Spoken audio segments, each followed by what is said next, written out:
para compartir, Mónica? Sí, Sí, señor. Ya le doy la autorización. sí, Eh, Listo, señor. Por favor, verifique. listo. Sí, ya.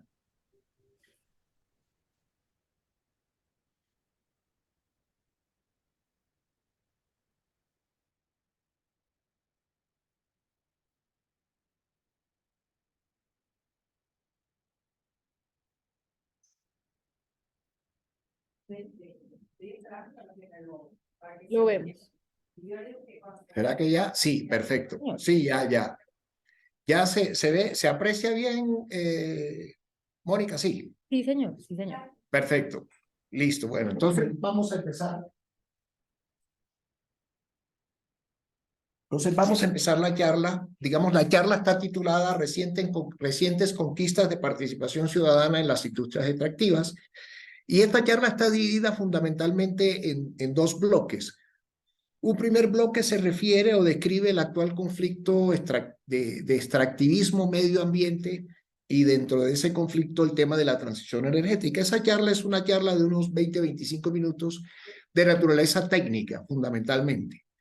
Y la segunda parte del segundo bloque es el tema de participación ciudadana reforzada actual. Los ciudadanos tenemos, digamos, por cuenta de nuestra Constitución del 91 y por cuenta de las sentencias recientes de la Corte Constitucional, tenemos una participación reforzada en los proyectos de extracción. Entonces, avancemos, hablemos primero, desarrollemos primero el tema de las implicaciones ambientales de la industria extractiva, fundamentalmente de energía. Y lo primero que tenemos que identificar es que el desarrollo de la energía, de los usos que hemos hecho de la energía, ha ido evolucionando de manera paralela humana como especie. El crecimiento de la población, eh, digamos, la distribución cada vez mayor de ciudadanos de nuestra especie digamos, en el planeta. Entonces, esta gráfica nos muestra esa correlación. La línea roja, ¿me están escuchando? Yo creo que sí, ¿verdad? Sí. Sí, Sí. señor. Lo escuchamos. Perfecto. La línea roja nos está indicando el crecimiento de la población y observamos cómo desde 1830 teníamos una población muy cercana ya a los 1.000 millones de habitantes y esa población se fue incrementando, digamos, aceleradamente. En 1950 aparece un piso y a partir de ahí tenemos una pendiente alta que nos lleva a la situación actual de un poco más de 7.000 millones de habitantes. Ese crecimiento está ahí señalado en la línea roja que termina en una flecha, la línea roja de la derecha, de la izquierda. Y paralelo a eso tenemos en las líneas a colores los desarrollos del consumo de energía. Los desarrollos del consumo de energía. Nuestro desarrollo como especie, nuestro desarrollo humano, nuestra población y nuestra conquista del planeta ha ido de la mano de las fuentes de energía. Y esas fuentes de energía que hemos venido utilizando, cada una de ellas representa una revolución industrial. En la base tenemos la línea amarilla, que era fundamentalmente la quema de materia vegetal, la quema fundamentalmente la quema de carbón vegetal. Esa quema de carbón vegetal todavía persiste, todavía la tenemos. La tenemos en Colombia, incluso en muchísimas regiones. Los datos de la CREC sobre el consumo de carbón vegetal son muy altos todavía.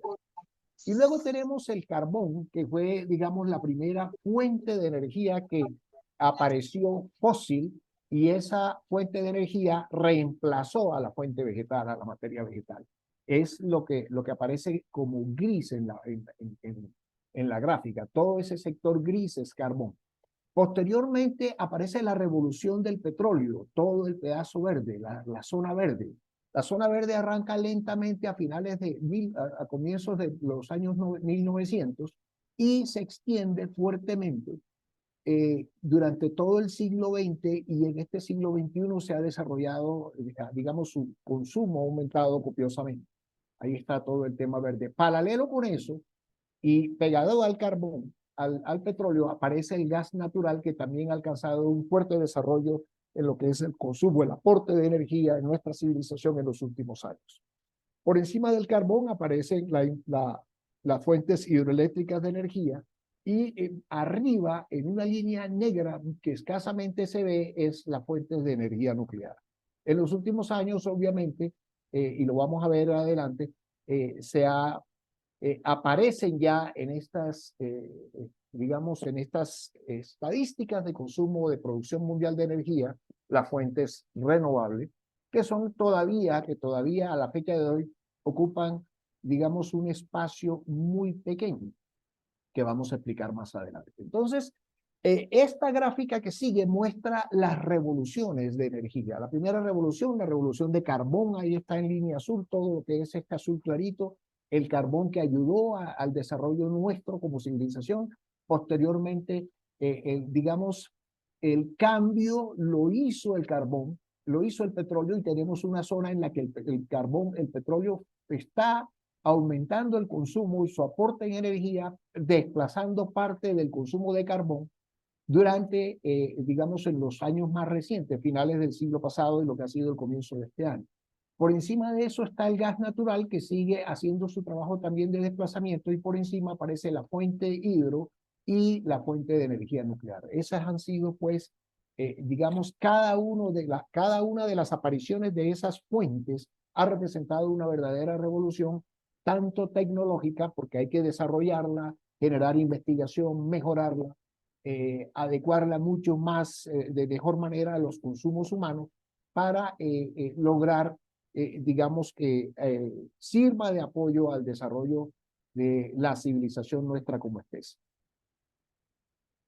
Eso se ve bien y es el desarrollo que hemos construido y es el desarrollo que estamos construyendo. Pero ese desarrollo que estamos construyendo tiene sus efectos colaterales. Y el primer efecto colateral que tenemos es que afectamos, en la medida en que estamos quemando, regresamos un poco acá, y en la medida en que estamos quemando carbón y estamos quemando petróleo y estamos quemando gas natural, estamos afectando la composición de la atmósfera. La composición de la atmósfera que nosotros respiramos, el aire que respiramos, tiene, digamos, una estructura que ha sido relativamente estable en sus mayores componentes, por lo menos en la época en la que la especie humana ha estado.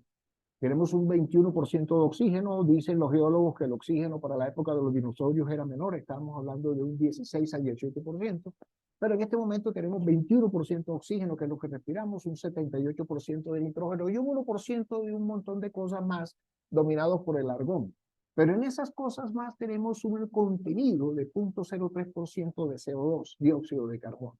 Esa era la composición, digamos, estándar. Esa composición estándar, en lo que respecta al CO2, se ha venido modificando. Y esa modificación hacia el aumento, hacia el aumento de la capacidad del contenido de CO2 es lo que nos está afectando. En nuestra atmósfera y para esta situación estándar, el Sol efectúa un calentamiento de la Tierra y ese calentamiento de la Tierra arroja una temperatura promedio en el planeta de 15 grados centígrados. Y ahí es donde está el problema. El Sol pega en la Tierra y esa energía que pega en la Tierra luego es reflejada y devuelta hacia la atmósfera y parte de esa energía no sale, sino que se queda atrapada en una capa de la atmósfera y esa que se queda atrapada regresa a la Tierra. Así funciona el sistema y así, con ese esquema de producir energía, calentar, el rebote de la reflexión de los rayos ultravioleta que se reciben y luego el retorno a la Tierra se produce ese equilibrio de 15 grados centígrados. Ese equilibrio se altera cuando nosotros alteramos la composición de la atmósfera y generamos una capa adicional de gases, una cantidad adicional de gases que aumenta la capacidad de esta atmósfera para retener calor. Y ese aumento de capacidad para retener calor es lo que nos está produciendo el calentamiento. Y esa capacidad adicional para retener calor se produce porque estamos generando mucha más composición, mucho más cantidad de CO2 que llega a la atmósfera como resultado de la quema precisamente de petróleo, de carbón y de gas natural fundamentalmente, aunque existen otras fuentes, la ganadería, digamos, los cultivos, etcétera, que también generan cantidades apreciables de CO2.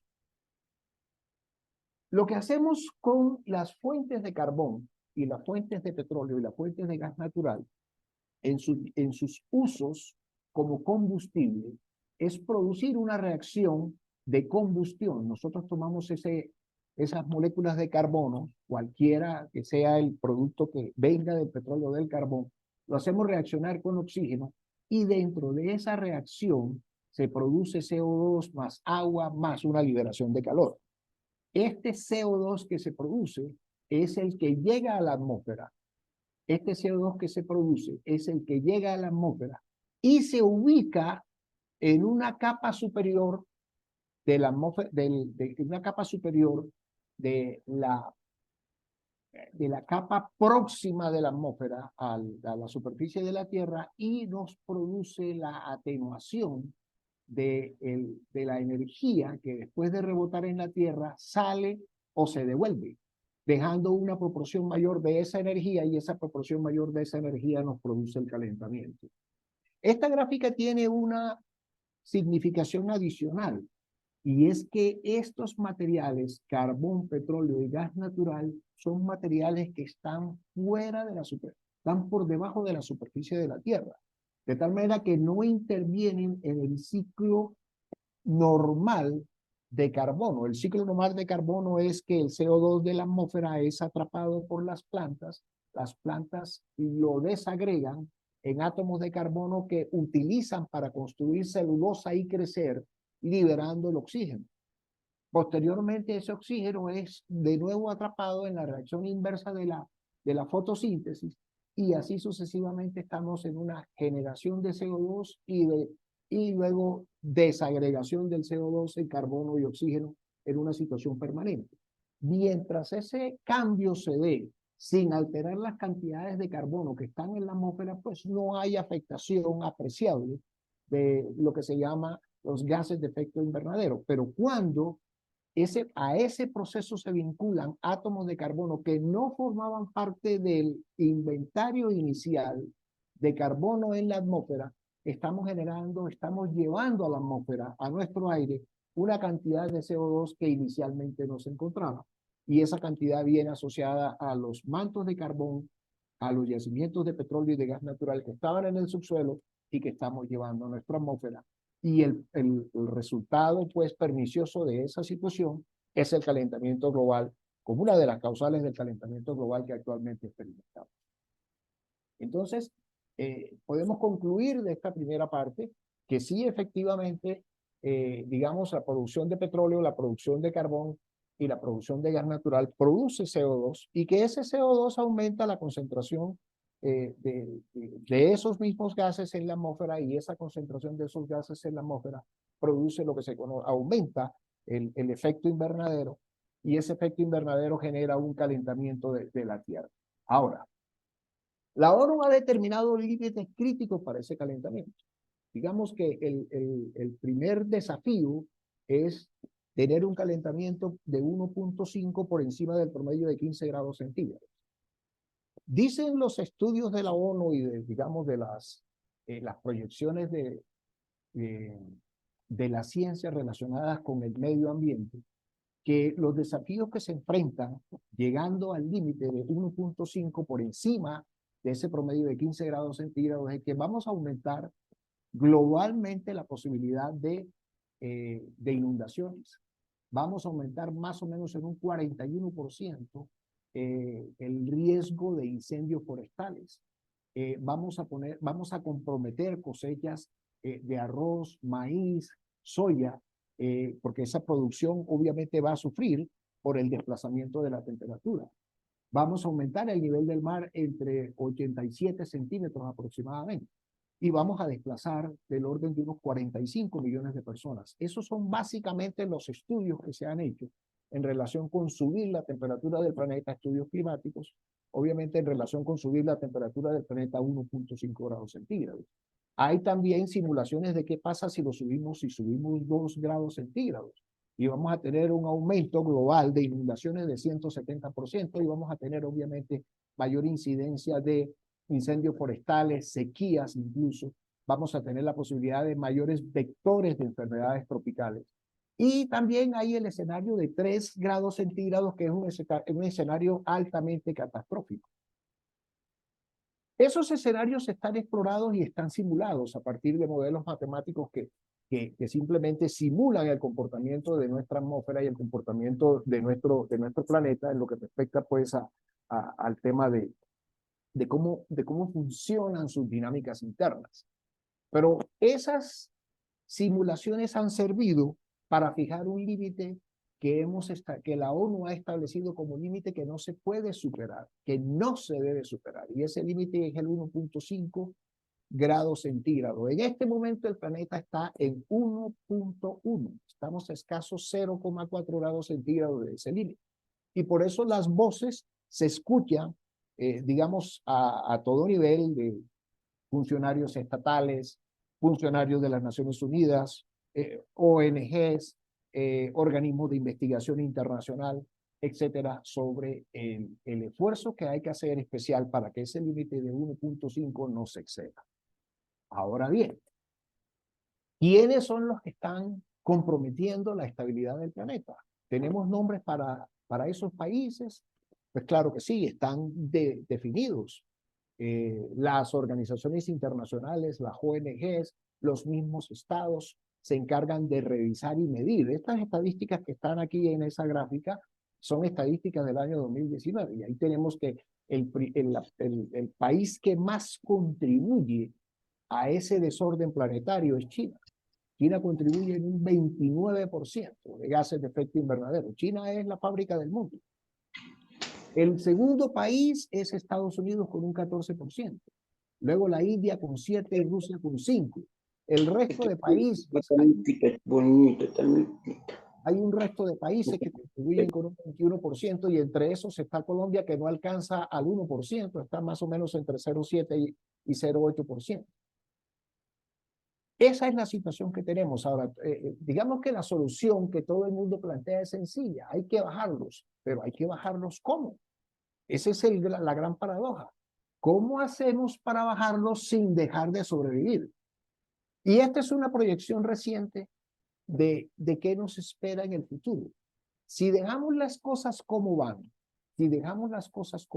tal cual, y estas son proyecciones hechas en el segundo semestre del 2020, vamos a seguir creciendo en consumo el carbón, va a crecer muy poco, el consumo de gas natural también va a crecer muy poco, el consumo de petróleo más o menos se mantiene, pero crece, y el consumo de renovables crece, pero no alcanza el crecimiento de los consumos de renovables en el estado del arte actual a reemplazar el resto de fuentes de energía.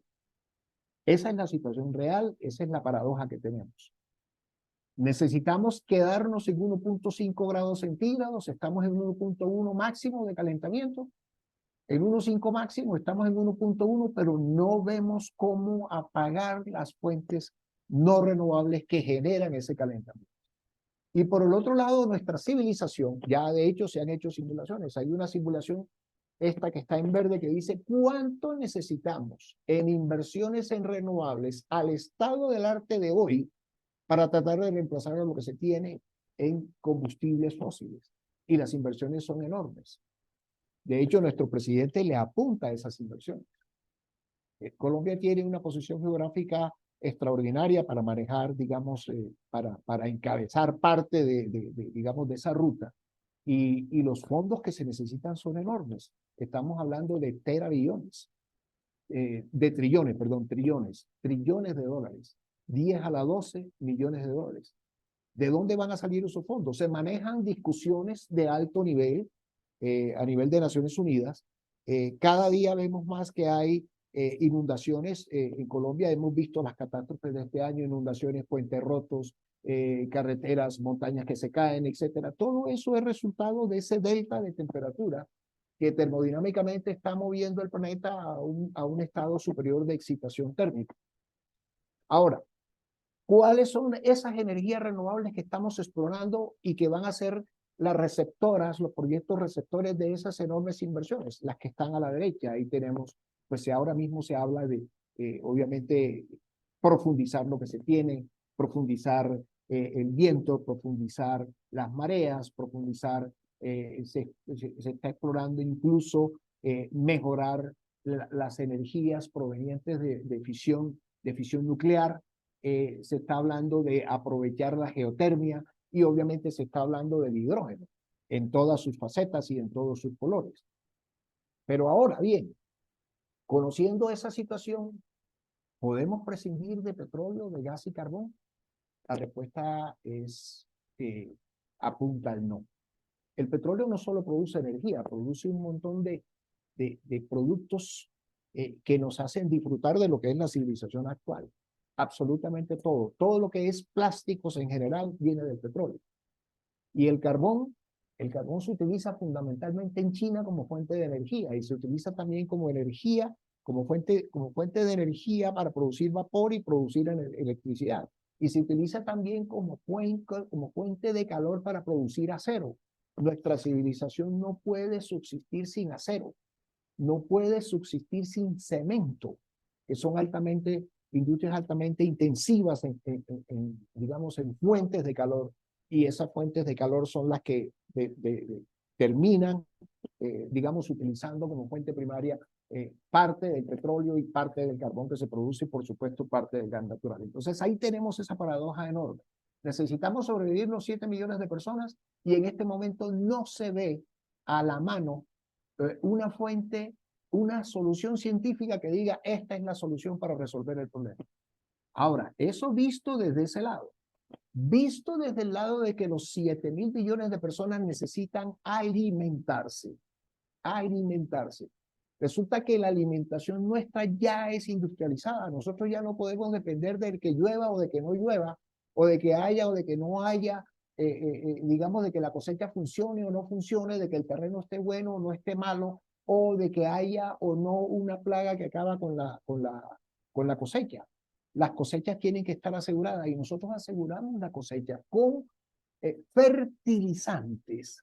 Y toda la estructura de fertilizantes que proviene del nitrógeno viene con base gas natural. Gas natural. De tal manera que el petróleo está en la comida, está en el desayuno nuestro. Todos los días está el petróleo ahí. En el fertilizante que alimenta el trigo para el pan, el maíz para las arepas, ahí está. Y en el fertilizante que también produce el alimento concentrado para las gallinas que producen los huevitos. De tal manera que tenemos petróleo en el desayuno y petróleo en nuestra comida. Y petróleo petróleo como elemento propio de nuestra canasta alimenticia. De tal manera que con esa lámina termino pues esta exposición técnica que muestra cuál es la situación actual de la discusión que se hace sobre el tema. Obviamente tenemos la situación, la posición ambientalista extrema que dice hay que apagar petróleo y carbón. Pero apagar petróleo y carbón no significa apagar la civilización. Apagar la civilización significa apagar petróleo y carbón, pero encontrar reemplazos. Reemplazos como fuente de energía y reemplazos como fuentes para todos los demás usos que utilizamos, incluidos nuestros alimentos. Y por el otro extremo están los que dicen, no, eso es cuento, el calentamiento global es un invento. Hay geólogos que dicen, yo revisé el comportamiento geológico de la Tierra y hemos tenido calentamientos globales históricamente en varios ciclos, de tal manera que sí, pero en esos calentamientos globales que históricamente se han tenido, no existía el hombre como civilización.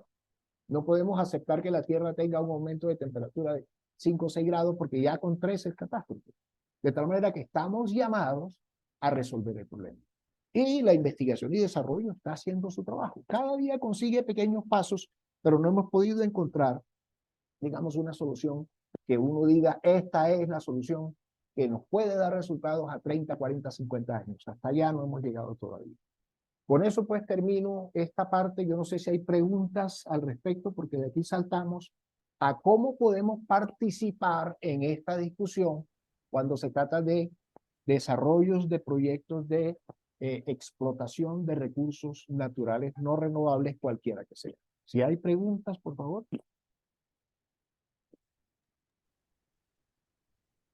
Listo, entonces dejemos la... William, Sí, una adelante. pregunta muy rápida. Yo Sigue, tengo Hugo. entendido que Uruguay es un país que se enfiló mucho en el proceso de transición de una manera ordenada. Creo que ha habido posiciones encontradas sobre el tema de cómo hacer la transición. Mm, Ninguna transición se hace en 2 años menos de petróleo. De hecho, la sola construcción de instalaciones industriales se toman en Colombia 8 años, más 4 años de legislación, mínimo se toman 12. Eso quiere decir que cualquier cambio que se haga en materia energética se va a tomar de 12 a 15 años, por lo menos, que el país cambie de su disposición hacia dónde orienta la fuente de energía. Entonces, yo creo que lo que tenemos que convencernos es que no hay una sola solución. Ahí es que saberlas alternar y ver en qué momento toca echar mano más de una que de la otra. Estoy refiriéndome a fuentes como la energía solar, la energía eólica, etcétera. Lo que no debe pasar es que nos coja otra vez la época de Gaviria, que nos cogió mal parqueados, des- eh, con poquitas instalaciones para generar energía eléctrica, térmica o hidráulica, y ocurrió un apagón sistemático aquí casi un año. Entonces, ese tipo de situaciones es la que no debemos repetir. ¿Ok? Entonces, mi sugerencia es no perder de vista que hay que mantener, digamos, poner los huevos en canastas diferentes para evitar riesgos, casarse con los dos esquemas, mantener el del petróleo, pero irse ya desarrollando en las otras tipos de energía. Esa es mi sugerencia. Perfecto. Bueno, al respecto, te debo decir que nosotros no hemos hecho, este gobierno no ha tomado decisiones en ese sentido. Ujú. Lo único que ha anunciado el presidente Petro es que Va saliendo y se regresa. que no se van a firmar nuevos contratos. Y no firma, lo único que ha dicho nuestro presidente es que no se van a firmar nuevos contratos. Y eso no tiene, digamos, no tiene crisis. Hay contratos firmados. Antes de que terminara el gobierno pasado se firmaron más de casi 30 contratos, creo. Esos 30 contratos tienen acuerdos de inversiones fijas en exploración y producción que tienen que hacerse. Digamos, lo que ha anunciado el gobierno nacional es que todos esos contratos se van a respetar y se van a ejecutar. Ahora, no firmar nuevos contratos tampoco es crisis. Mira, el presidente Santos estuvo 8 años en el poder y durante los 8 años de Santos, 2012 a 2010 a 2018, la Agencia Nacional de Hidrocarburos no firmó un solo contrato de E&P. Vivió de los contratos que se habían suscrito antes del 2010. Si en 8 años no se firmaron contratos, si en el 2018 al 2022 se firmaron alrededor de unos 40 contratos, no hay crisis por la firma de contratos.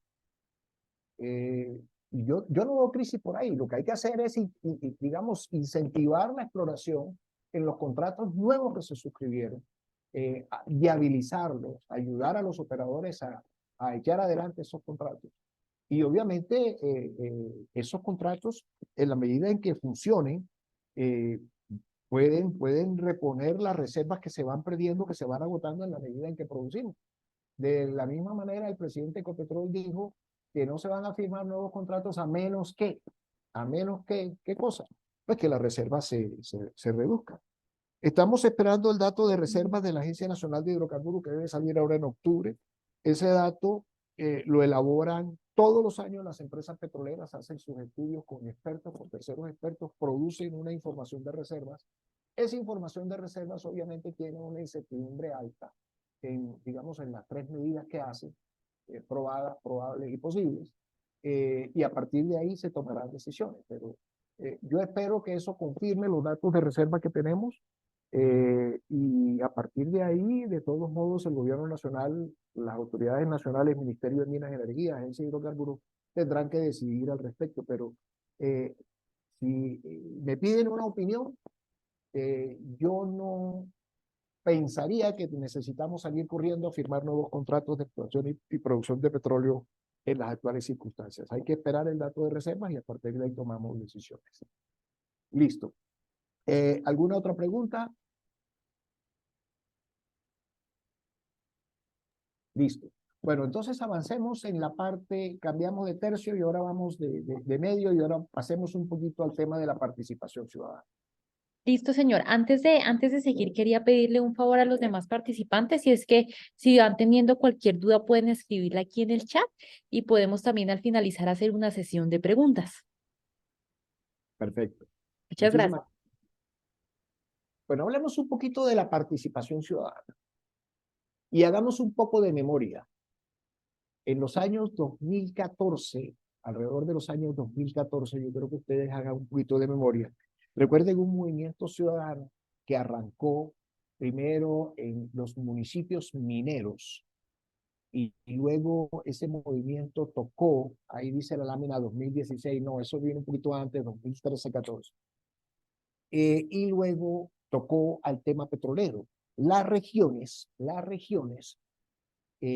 a través del alcalde, a través del gobernador o a través de cualquier ciudadano, por iniciativa propia local, organizaban consultas populares que invitaban a los ciudadanos a votar sí o no a la exploración y explotación de minería y de petróleo y gas.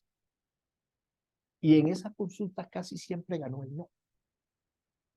Y ese que ganó, ese resultado de ganar el no, reflejaba una molestia de las comunidades. Las comunidades veían llegar, y digamos que yo participé de esa situación como trabajador de la industria que fui. Uno llegaba a una región y en esa región uno llegaba en avión, lo recibían en una camioneta y lo metían en una facilidad que estaba cerrada por una malla con muchísima seguridad o con buena seguridad, un nivel de seguridad.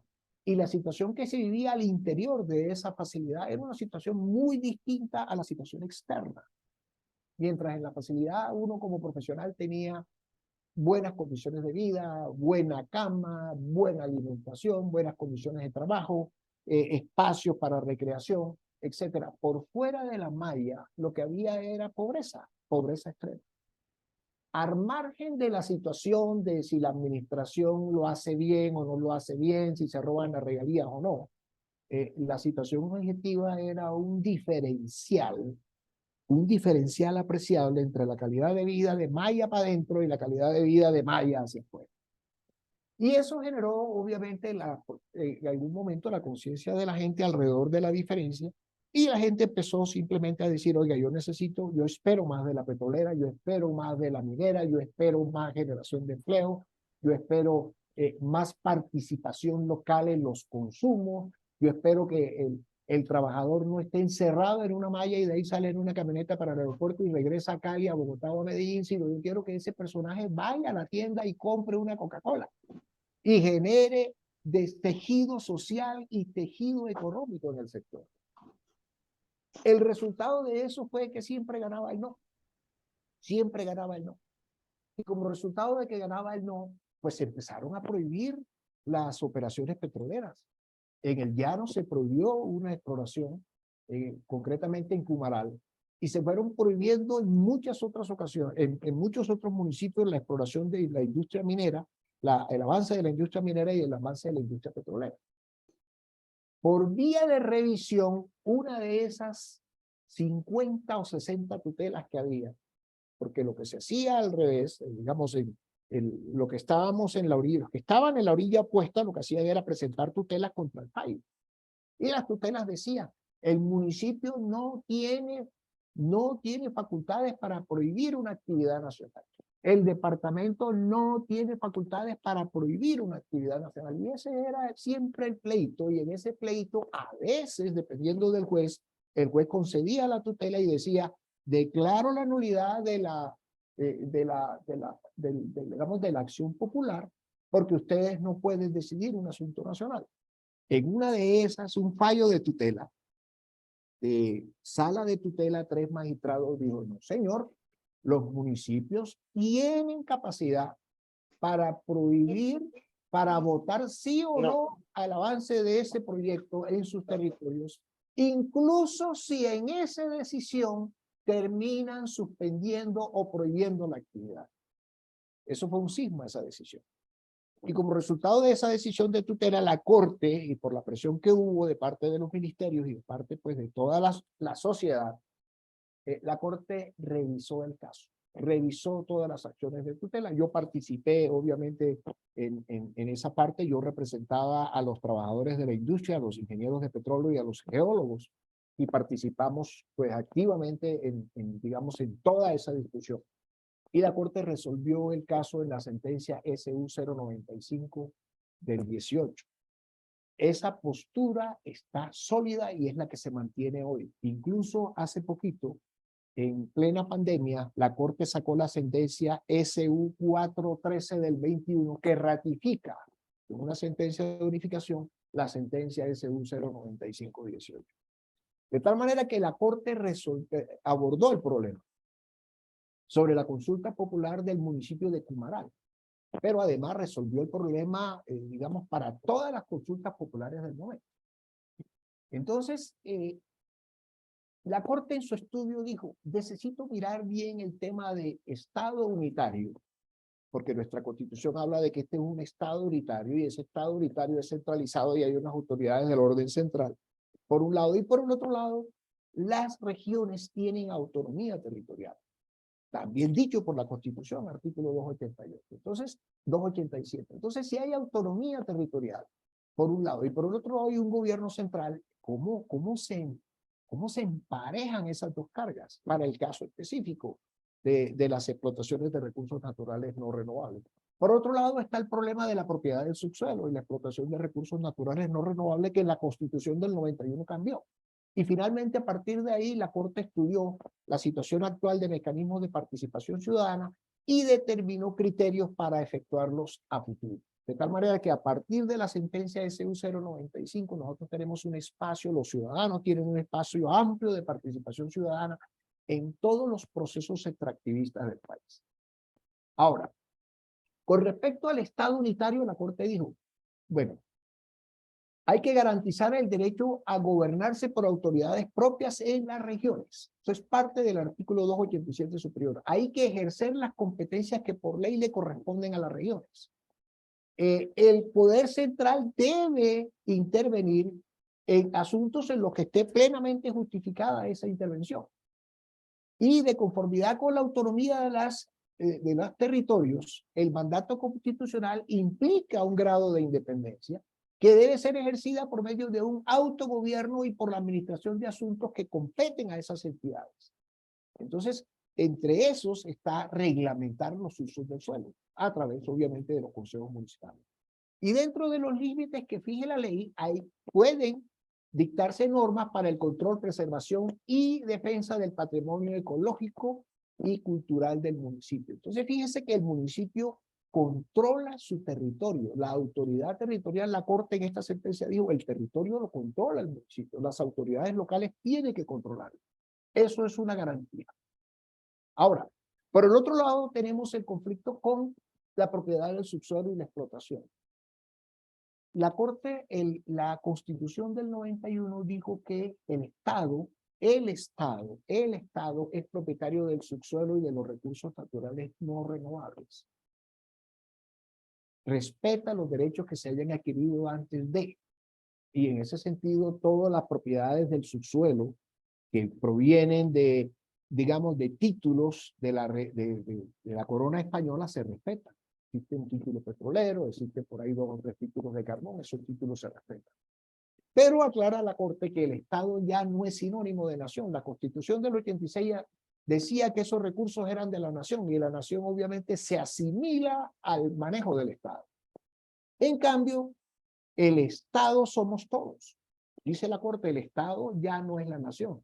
El Estado implica la nación, el Estado implica departamentos y el Estado implica municipios.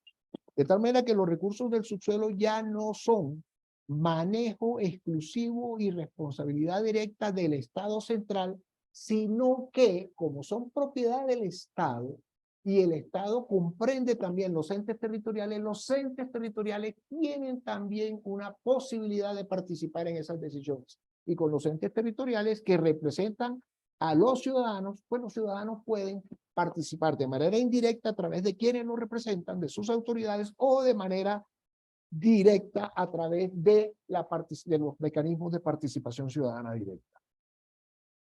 Eso fue lo que determinó la Corte. Y luego la Corte determinó el cómo participan los ciudadanos, cómo están participando los ciudadanos hoy. La Corte descubrió que parte de las motivaciones de esas consultas populares yacían en el hecho de que no existía un mecanismo de participación para el ciudadano. Y la Corte determinó que existía un déficit, y dijo, constitucionalmente inadmisible de participación ciudadana. Ese fue el resultado, digamos, la síntesis del resultado de esa sentencia, que es una sentencia hito, para los que son abogados que me acompañan, y esa sentencia hito establece desde octubre del 2018, regula toda la participación ciudadana. La Corte incluso determinó al Congreso, le dijo al Congreso, lo exhorto para que expida la fórmula de participación ciudadana para estos casos. El Congreso no lo ha hecho, pero la Corte dijo, en caso de que el Congreso no lo haga, aquí está el mecanismo que yo establezco. Y ese mecanismo de participación ciudadana está definido en 13 líneas, 13 criterios. Participación ciudadana y pluralidad. Vamos rápidamente a citarlo. Coordinación, concurrencia, nación, territorio. El Estado central tiene que coordinar con el Estado local sobre cómo va a ser el acceso al territorio, el manejo del territorio, para garantizar un grado de participación razonable y efectivo de los municipios y de los distritos. Inexistencia de poder de veto, esto es clave. Como la propiedad del subsuelo es de los 53 millones de colombianos, no hay veto. No hay veto. El Estado local no puede generar una decisión de veto contra el central y viceversa. El central no puede excluir al local. Adelante, adelante. Creo que era un ruido de una persona que entró nueva, qué pena. Diferencialidad y gradualidad, ¿no? ¿Cómo es, qué etapa están, etcétera? Ahí está. El enfoque territorial, hay que, obviamente, digamos, la explotación tiene que tener en cuenta los elementos propios del territorio, características, necesidades, especificidades ambientales, regionales, económicas, culturales y sociales, etcétera. Tiene que haber participación legítima y tiene que haber una representación legítima en cada caso. Tiene que haber información previa, permanente, transparente, clara y suficiente. Ya no se le puede esconder la información a los locales, lo que sean riesgos ciertos para el medio ambiente, para la sociedad, para la economía local incluso, tienen que ser definidos y estudiados previamente desde la licencia ambiental, pues se deben tomar las medidas de precaución y de prevención para que genere digamos, efectos nocivos sobre el medio ambiente. Obviamente, desarrollo sostenible significa que todos los efectos, porque no hay manera de que una industria produzca un efecto cero, por supuesto que va a haber un efecto positivo, pero además, en ese sentido, hay que establecer siempre las medidas preventivas y de precaución necesarias para disminuir al máximo esos efectos. Tiene que haber diálogo, comunicación y confianza entre las partes, y cuando digo las partes no solamente está el Estado central, el Estado local, sino está también la empresa a cargo de la operación, y obviamente están las comunidades a través de sus mecanismos de participación, sus juntas de acción comunal, etcétera, como sea que estén organizados localmente. Hay que respetar y proteger todas las garantías de derechos humanos, los derechos económicos, sociales y culturales de la población, respetar el empleo, respetar los acuerdos de empleo, reconocer y pagar las horas extras, es decir, todo lo que la ley ya ha determinado como, digamos, aseguramiento de un derecho fundamental, que es el derecho al trabajo, el derecho al salario, el derecho a la pensión, tiene que ser cubierto, porque ahí no puede haber fallas con eso. Igual tiene que haber un respeto cierto a los proveedores locales, ayudar a generar tejido social. Ya ese tema de el que llega y se encierra en una malla y no compra una Coca-Cola se acabó. Ahora lo que se quiere es generar clúster de trabajo en las comunidades para que las comunidades aporten bienes y servicios y se desarrollen también paralelamente pues al desarrollo del proyecto. Buena fe, coordinación y fortalecimiento de la capacidad institucional, tanto nacional como territorial. Eso ayuda a conocer, a que el Estado conozca el local y que el local conozca el funcionamiento del central, conozca los elementos técnicos, participe en el proyecto, que profesionales locales se vinculen al proyecto también. Y al respecto, digamos, antes de esta norma, pues ya el gobierno había pedido un decreto que reglamentaba hasta un 30% la capacidad la obligación de contratar profesionales locales para generar precisamente clústeres de desarrollo técnico-científico localmente. Y obviamente toda la mano de obra no calificada tiene que ser local. Coordinar y, entre otras cosas, ese decreto lo firmó una ministra del Trabajo que se llamó Clara López Obregón. Hay que coordinar y fortalecer la capacidad institucional nacional y territorial y sostenibilidad fiscal. ¿En qué sentido?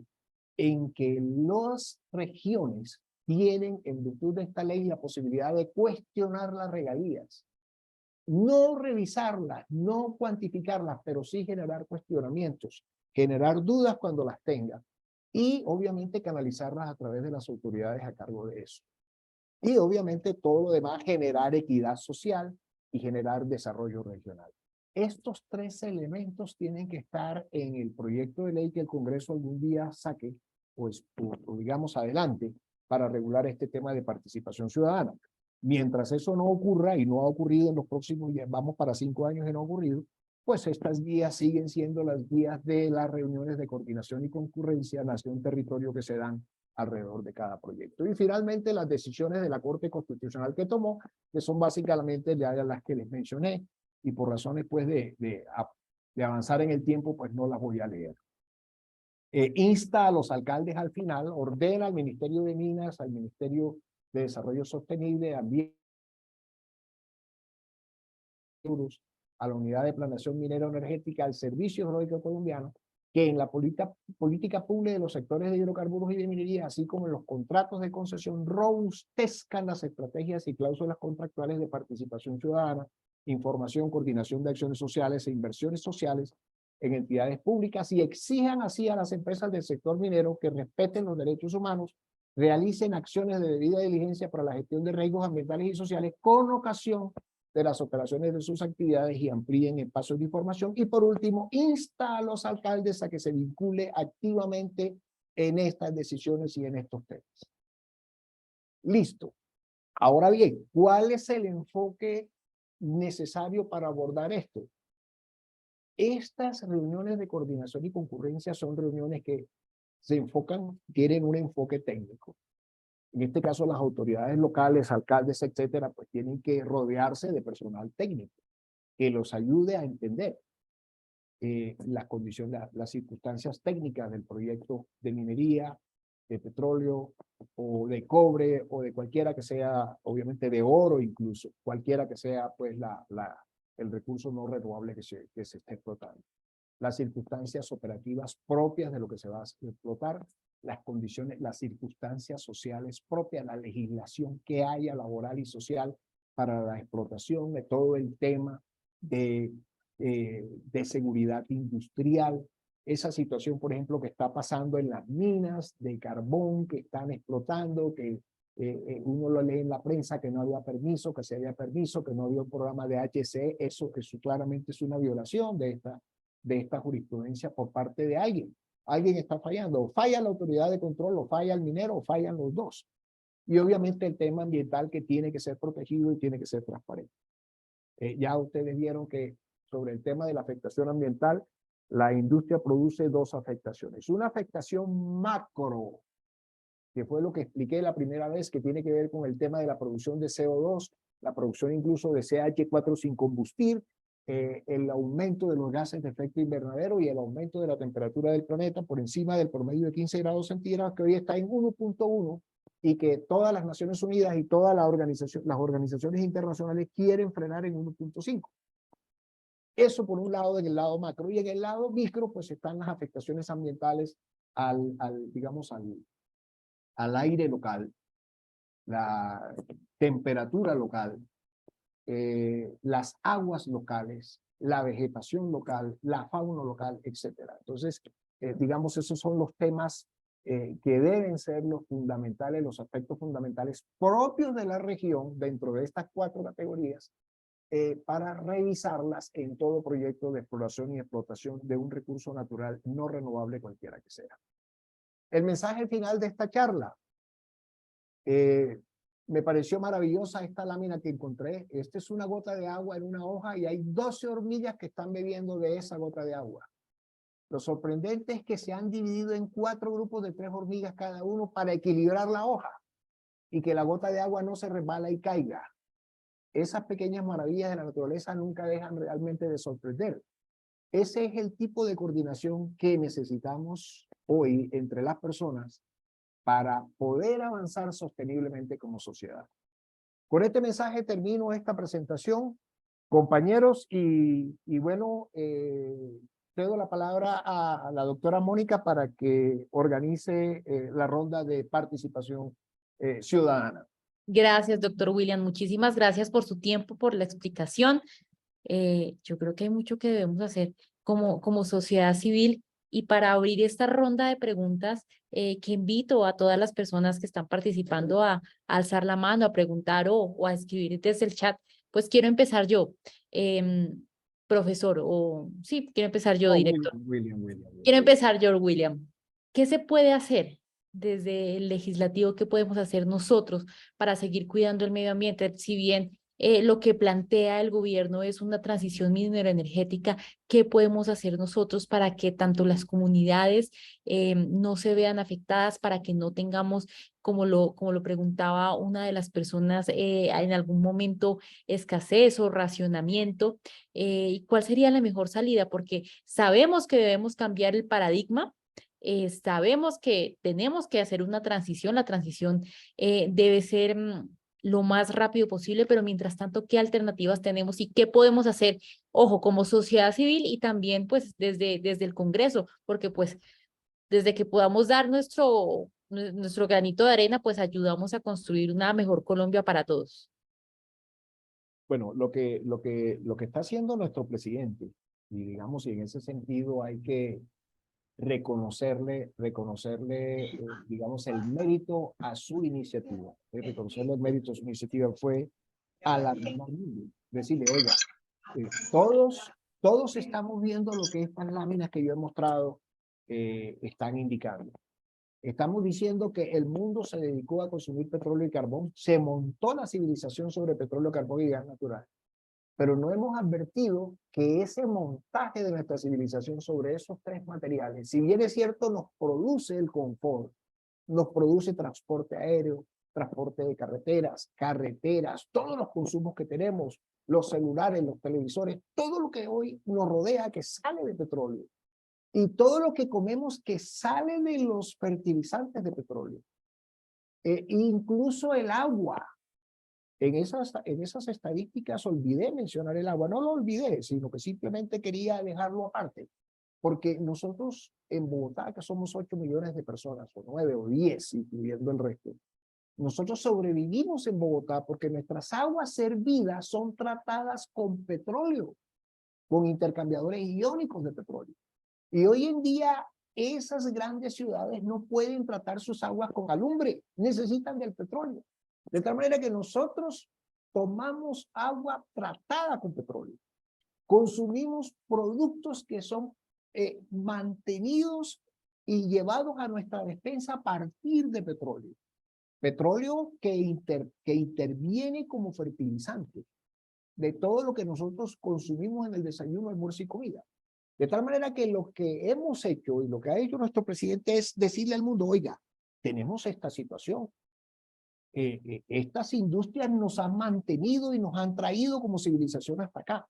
Pero estas industrias, si no hacemos algo, si no nos damos un pellizco, nos va a destruir. Entonces digamos que el mérito es hacer el escándalo. Muchas de las críticas que yo veo que le hacen es, oiga, pero ¿por qué tanta laraca si nosotros estamos en el punto 5 de CO2? 0.5% de las emisiones globales, 0.6%, pero alguien tenía que tomar esa alguien tenía que tomar esa y él lo hizo. Y el mundo le ha respondido favorablemente. Digamos, se ha abanderado de esa pelea. Y detrás de él están ya vinculadas las grandes organizaciones internacionales. Y eso tiene un mérito enorme. Eso tiene un mérito enorme. El llamar la atención, el generar el ruido. Ahora, nosotros además tenemos una posición privilegiada. Estamos ubicados en el trópico, tenemos una selva que produce, que tiene la posibilidad de descomponer CO2, porque lo que hacen las plantas es separar la molécula de carbono e hidrógeno, el oxígeno de carbono y oxígeno. El oxígeno lo liberan a la atmósfera para que podamos respirar y el carbono se lo van pegando en su cuerpo. La planta crece pegándose pedacitos de carbonos, átomos de carbonos, construyendo celulosa y creciendo en sus tallos, flores y frutos. Entonces esa selva que tenemos enorme nosotros permite hacer ese trabajo. Y lo que ha dicho de manera inteligente es decir, oiga, yo cambio deuda externa por apoyar con mi selva la descarbonización del planeta hasta donde pueda. Porque el problema de Colombia no es que tiene la industria de China ni la industria de Estados Unidos que está produciendo altos contenidos de CO2. Nosotros no estamos en ese problema. Nosotros estamos aportando una solución. ¿Y cuál es la solución? Selva. Selva. Entonces, denme unos dineritos con los cuales me perdonan parte de la deuda externa. Y a cambio de esos dineritos yo protejo la selva. Ya obtuvo el primer billete. El señor Joe Biden le ofreció la semana pasada $500 millones. Y dentro de, y si miramos acá ahora, esta gráfica de la izquierda que muestra los fondos que ya las autoridades internacionales estimaron que se necesitan para revertir el tema, ustedes se dan cuenta que está bien encaminada esa estrategia. Porque el potencial de recursos que se puede lograr por ahí puede fundamentalmente exceder, digamos, la participación del Estado en las exportaciones petroleras, perfectamente.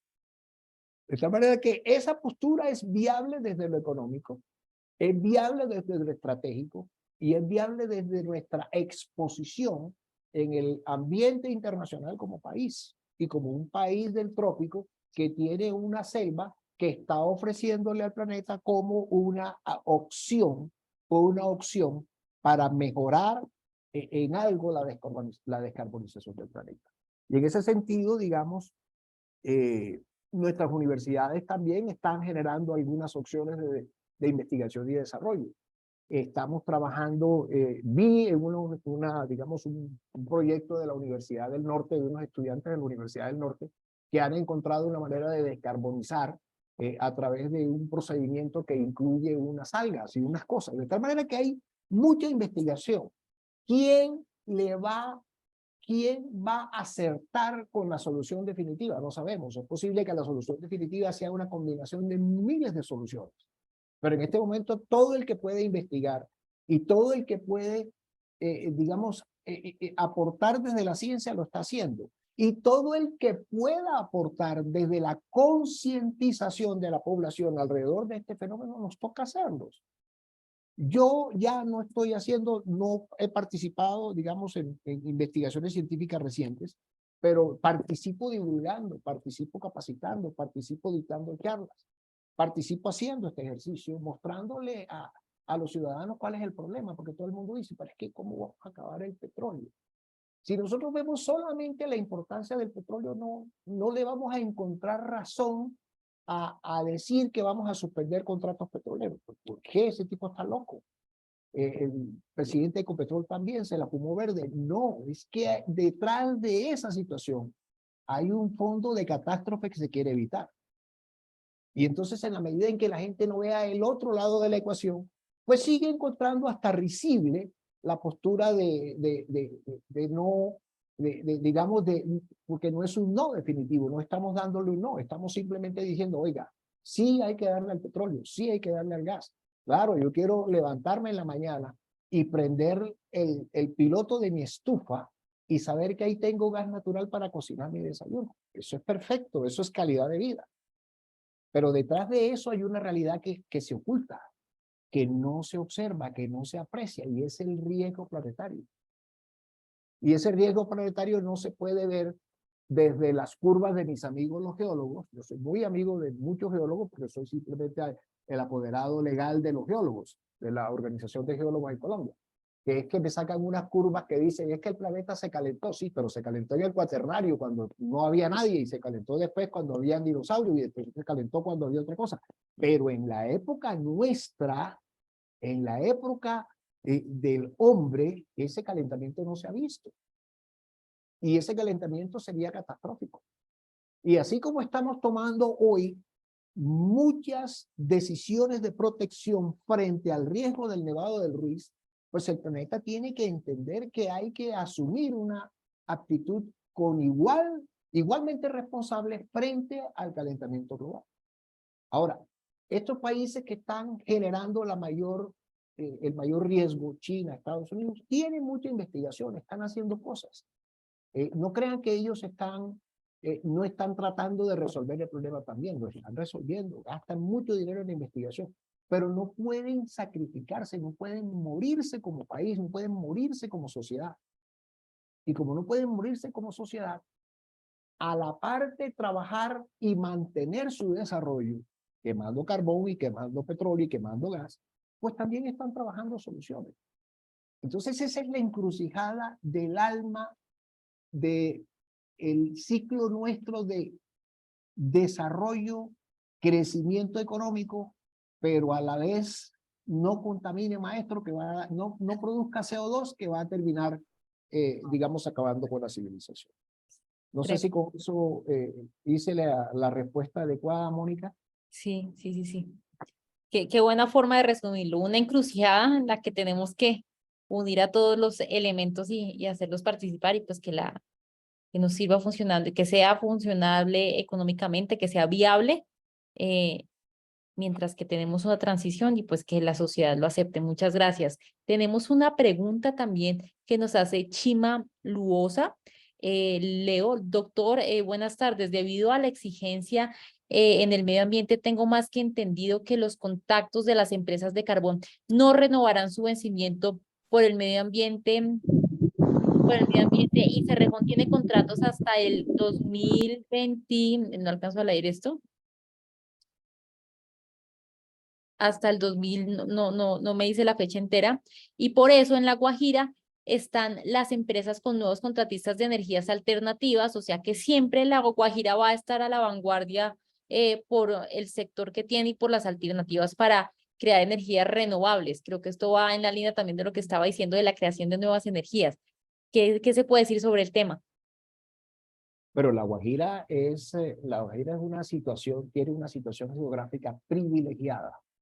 Hace poco leí que el embajador de Colombia, de Dinamarca en Colombia, dijo recientemente a la prensa que los vientos de La Guajira son más fuertes y más estables que los vientos del Mar del Norte.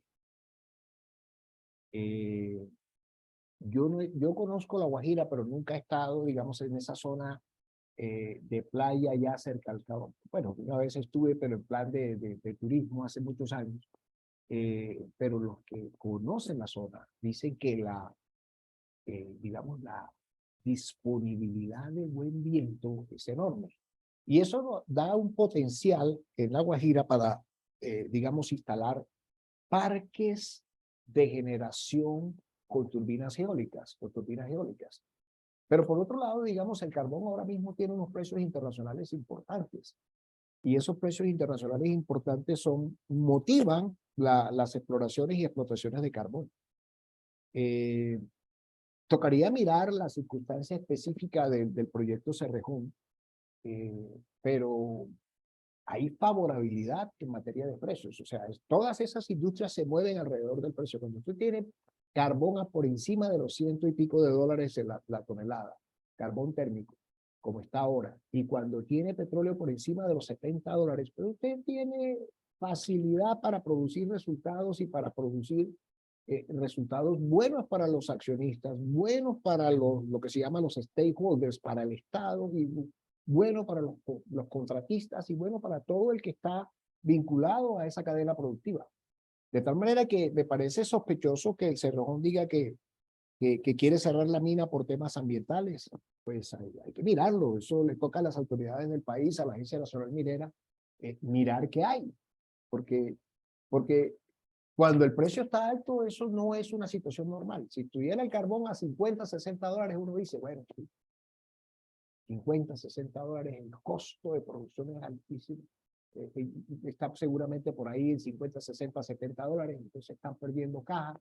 Hay una situación difícil, pero a 100 y pico de dólares, sospechoso. Digamos, miren los resultados de Ecopetrol. Los resultados de Ecopetrol fueron, digamos, en materia de margen y de utilidades, fueron muy buenos el año pasado. Se habla de los mejores de su historia, como resultado de precios casi en el orden de los 90 a 100 dólares, como resultado obviamente del conflicto de Ucrania. De tal manera que me parece sospechoso eso, digamos, no concilia con la realidad de precios, no concilia con la realidad de precios, de tal manera que hay que revisarlo. Pero por el otro lado, La Guajira, por supuesto que puede generar muchísima riqueza en energía a partir de sus regímenes naturales de vientos. Creo que con eso contesté la pregunta de la señora, de la compañera. Por favor, que nos confirme. Que nos lo haga saber. También dice Chima Luosa que no ha dicho, ella no dijo que fuera una noticia, sino que lo leyó por el medio ambiente y que pues no se podían renovar nuevos contratos, pero creo que sí responde a la pregunta. No sé si tengan más preguntas, compañeros, porque no veo más y pues siendo así, William, pues no me queda más que agradecerle por el tiempo, por la explicación. Le agradezco, porfa, me pueda compartir la presentación para hacérsela llegar a los asistentes. Creo que es muy provechoso y pues nada, tenemos mucho que hacer. Hay que transformar, hay que cambiar y hay que seguir apoyando al presidente Petro, que está liderando, como usted lo decía, a nivel mundial la transformación mineroenergética. Es un pionero en esto. Y países tan importantes como Estados Unidos lo están escuchando y están respaldando al país. Entonces, William, muchísimas gracias por acompañarnos. Nos vemos también para todas las demás personas que están conectadas de hoy en 8 días en una nueva clase, sí, es clase de la Escuela Política de la senadora Clara López. Muchísimas gracias por acompañarnos y feliz semana, feliz resto de semana. Muchas gracias a todos. Gracias a ti. Gracias. Gracias, Adiós. William. Muchas gracias a todos y nos vemos en una nueva oportunidad. Gracias. Mónica, por el interno te envío la presentación. Listo, señor. Muchísimas gracias, profesor William. Gracias a todos, feliz noche. Gracias. Feliz noche para todos.